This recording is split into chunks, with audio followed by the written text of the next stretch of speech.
I live in the western territory of Wyoming.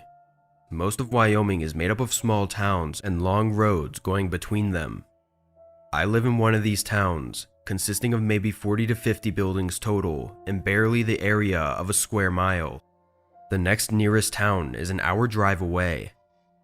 Anyway, my cottage-type home is down a trail away from the center of town. I live alone with my dog Sam, but I find it peaceful, at least for right now. I never found that I had to worry about anything, being so far away from civilization. But one night, I realized that that was exactly why I should be worried.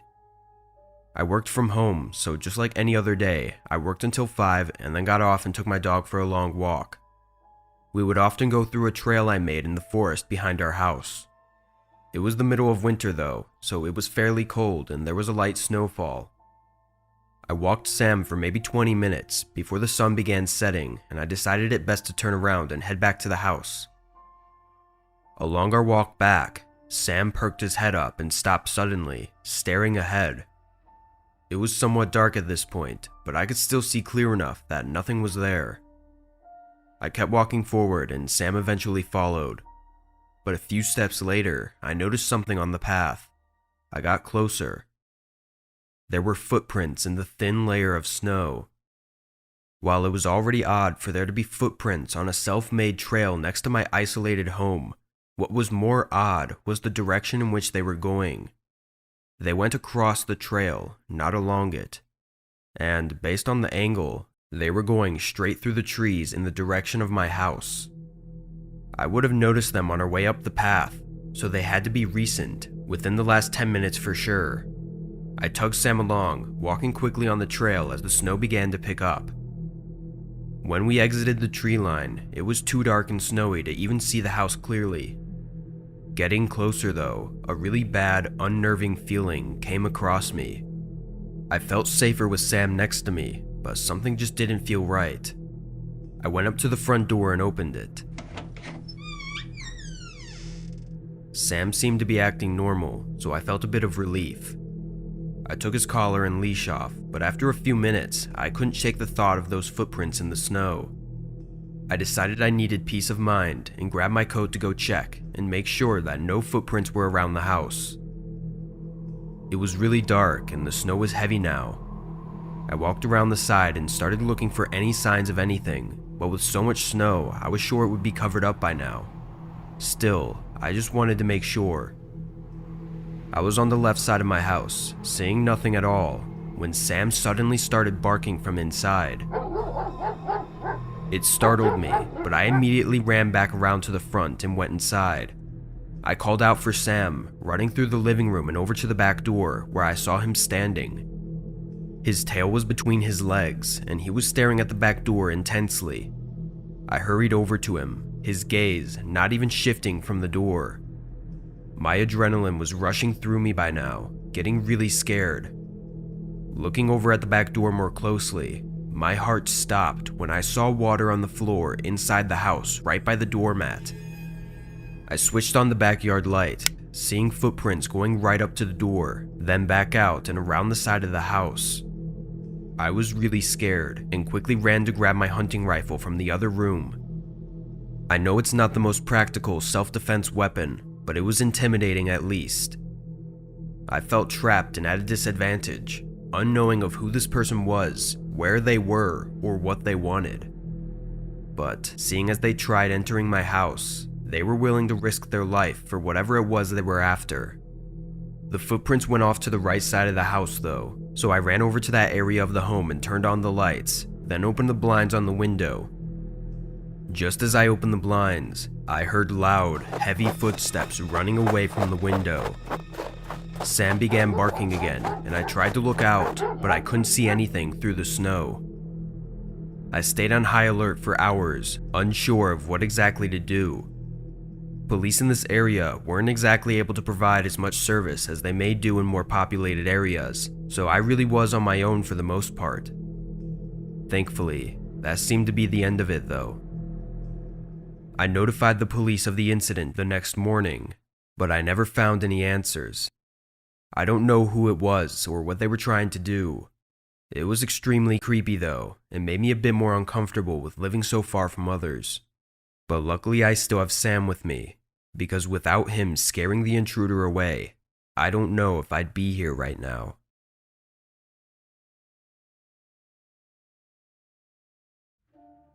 This happened to me several years ago when I was in college. It was just after finals and winter break was starting, so they gave us a little under a week to get our stuff together and leave for the month. I'm not sure if all colleges did this, but ours didn't allow students to stay in the dorms during large breaks, like winter and summer. Anyway, my parents were supposed to come on the very last day possible. I didn't have much to pack, so I just waited. During these days though, I said bye to all my friends and the whole building was pretty much emptied immediately. It was winter break after all, so everyone was eager to leave. My parents were driving though, and they had busy lives, so that's just how it was for me. I honestly didn't mind the quiet though, but it was the night before my parents were going to arrive, and basically no students were here anymore. Around 10 o'clock, I got ready for bed and turned off the lights in my room.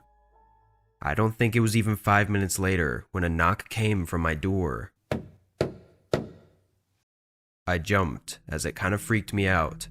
I had no idea who could possibly be at my door, given all the people I knew had already left. Not to mention, it was 10 p.m. Regardless, I got up and went over to the door. When I opened it, I was surprised to see a large, young man standing there, bundled up in a winter jacket. He looked like a student though. "Can I help you with something?" I asked. He asked me if I'd seen a guy here. He didn't give me a name, but rather just described his features. Before answering, I asked why. I had no idea who I was talking to or why he was at my door, so I wanted some answers first. He stumbled out a few words before settling on saying that he was his roommate and he wasn't sure where he went. But if he was his roommate, then why didn't he just give me a name? It all seemed really weird. I wasn't sure how to respond, and stood there for a moment, thinking of what to do, before he interrupted my thoughts and asked me something really bizarre. "Can I check if he's in your room?" I immediately said no and began shutting the door. The guy stopped me though, putting his hand on the other side. He wasn't trying to push it open, but he was pushing hard enough to keep me from closing it. I told him to back off as sternly as I could, but he again asked me to check my room. I didn't know what the fuck was going on, but I knew I needed to find a way out of this quick before it escalated to something a lot worse. I only had a few seconds to think, and I realized in those moments that I'd already messed up by opening the door in the first place. I guess spending so much time living in a dorm, I never had a reason to fear opening my door. I backed up, letting the guy open it fully. He smiled. I gestured with my hand, allowing him to come inside. I barely had anything in here, nothing worth stealing if that's what he was after, so I hoped this would get him to be in and out quickly. As soon as he took a few steps and passed me in the room, I walked out the door and into the hallway. He turned and looked at me, as if I had offended him by walking out. I just didn't want to be trapped in a small room with this random big dude. He glanced around my room for a few seconds, then he came back into the hallway, and without saying another word, he left. I had no clue what just happened, but the more thought I gave it, the crazier it seemed. Thinking about his appearance, I knew it was snowing, so it wasn't odd that he was wearing thick winter clothing. But what was odd was that he seemed to have just come from outside. His jacket had water droplets from recently melted snow, and his nose was red like he'd been out in the cold, snowy night for a while. I just didn't understand what random student would go straight from outside to my dorm room on the 3rd floor and knock on my door at 10 p.m. Why was he even asking me? How did he know I was here? There's 100 rooms in this building, and he happened to knock on mine. Nothing made sense at all, and it kept me up all night. I even moved my small dresser in front of my door, just in case. Before my parents picked me up on the following day, I decided to walk over to the police department across the street. When I told them what happened, they seemed to be a lot more interested than I had expected. I answered a ton of questions until finally they told me what was going on after ruling me out from being a suspect. A kid on the floor below mine was missing yesterday morning when his parents came to pick him up. He had no roommate, and with the building so empty, it made the case a lot more difficult. Obviously, hearing about the guy at my dorm last night, they were thinking it may be a good lead. But days turned to weeks and then months. I don't know what happened, as it's been many years. I think back about how that guy at my room knew that someone was missing and said it was his roommate, but obviously he was lying. I don't think he ever turned up either. I also think about why he came to my room specifically, and if he planned to make me go missing as well. He also could have just been some random guy looking for his friend, but that seems unlikely due to all the coincidences.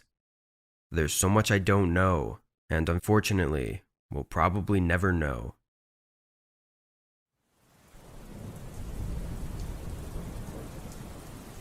I drive for a local grocery chain in my area. It's not a full-size semi-truck, it's more of a large van, but I usually have an 8 to 10 hour route that goes between 3 to 4 stores. It's a pretty simple job that pays nice enough and gives me little to no stress. The only time things do get stressful is in winter. The van struggles in the snowy conditions, and with thousands of dollars worth of cargo in the back, it puts a bit of stress on me. This winter had been worse than most, with more snowfall, ice, and foggy conditions. On this particular day, I had to stop at 4 stores. It was snowing a decent amount, but the plows were keeping up with the roads, so there wasn't too many issues. By the time I finished unloading the last of the cargo at the 4th store, it was 8 o'clock, and the snow had started piling up a bit more on the road. Dark, snowy, and unplowed roads are never a good combo when driving. One thing to mention as well is that large trucks and vans have an easier time managing the snow when they are heavier, giving them more traction. So, with no more cargo in the back of my van, I had to drive extra carefully since the back wheels were lighter and could slide out easily. The start of the drive back went well, but the further out I got towards the warehouse, the less plowed the roads were. There was a long stretch of road that leads directly to the warehouse, and I was worried that it may not be plowed at all, given the state of the main roads.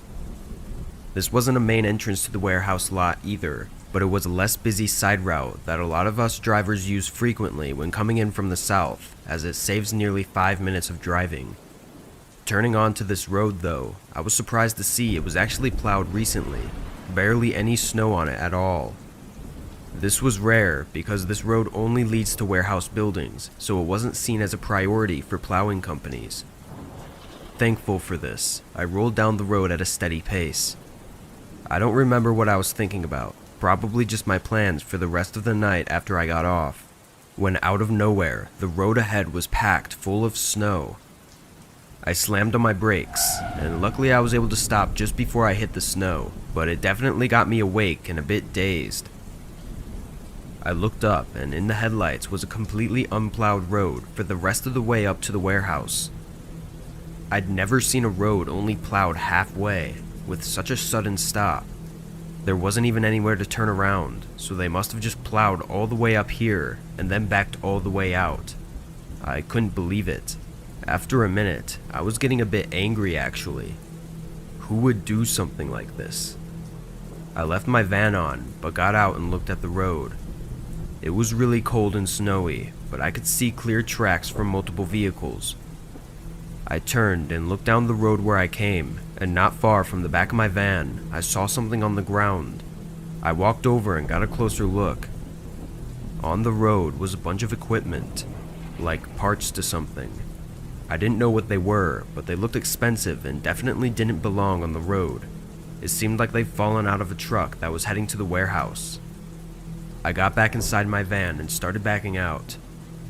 At the time, I was telling myself that I was just being dramatic, but I couldn't help but feel like I was in the middle of some weird crime scene. When I made it off the road, I pulled around and drove the extra minutes around to the front of the warehouse and took the main entrance. As I was pulling up though, my work phone started buzzing. The night manager at the warehouse was calling me, which was extremely rare. I picked up and they immediately asked if I was okay, then told me to take the main entrance and not the back route. I just said okay, since I was already at the warehouse, but then I went inside to talk to him and figure out what was going on. Apparently, he had just gotten word in from a neighboring warehouse that one of their drivers got jumped and robbed on the back road. He said the police were already on their way as well. Hearing that, everything made sense in my head, and I fell silent for a second, then told him what happened to me. It didn't take long for the guys to get caught though, because the expensive equipment they stole turned out to be highly secured and had internal trackers. It was a group of young men who admitted to making the road into a trap where they would follow a truck once they turned in and then block their only exit once they reached the dead end. Then, of course, they'd rob the cargo and hold the driver at gunpoint while they did it. I was creeped out for a while, unsure of what to think. I'd never had something like that happen to me before, so it's strange for me to think that if I'd arrived only a few minutes earlier, I would have been caught in a trap and had a gun to my head.